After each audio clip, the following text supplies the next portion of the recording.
I want to get right to the nasty weather covering much of America this morning. There's the monster ice storm that caused death, damage, and delay in the middle of the country. And now a new storm brewing in the Northwest.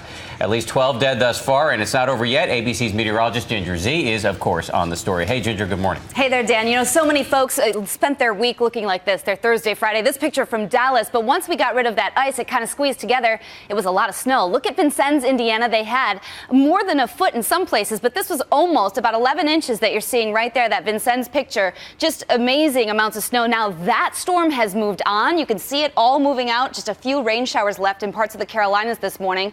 But then you're waking up and you're in the mid-Atlantic or Tennessee and you say, wait, I have a winter weather advisory or winter storm watch. This is for Sunday night into Monday, another storm. And yes, we're talking inches of ice possible, sleet, freezing rain, all that ugly stuff again. And, of course, we've got to talk about the West because there's another big one we're talking about. That's Corvallis, Oregon.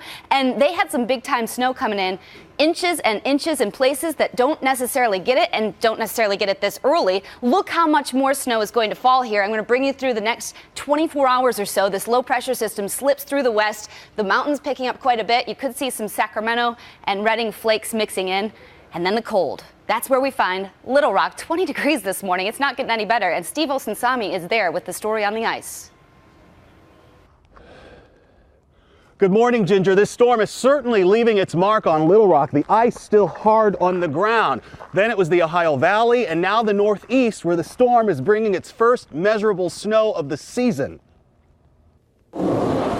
Overnight, the ice storms that rained down misery on the South Friday hit with every bit as much of a punch to the north and east. Oh my goodness. Winter's here. It's definitely here. In western Pennsylvania, this Brinks security truck losing control and flipping on its side. In Ohio, drivers trying to change lanes on the slippery highway left 4 vehicles on the side of the road. 2 people had to be hospitalized. Some word of advice from a driver out in the cold. Don't be out there. Be careful. Overnight at the DFW airport in Dallas, hundreds of canceled flights left 4,000 people stranded and frustrated, forced to spend the night on cots. This morning, more than 200,000 still without power, most of them in North Texas. Power lines were helpless to the ice. In Arkansas, this power pole snapped in half. Take a look at what the ice almost did to this bus in downtown Little Rock. The driver had to slow way down. Conditions were so harsh, at least a dozen people have been killed since the storm, many in accidents like these. For children here, this was one of the first real winters many of them have ever seen. They told us it's definitely ice and not snow because the snowballs they were throwing hurt. It's ice. It's ice. Yeah, no doubt.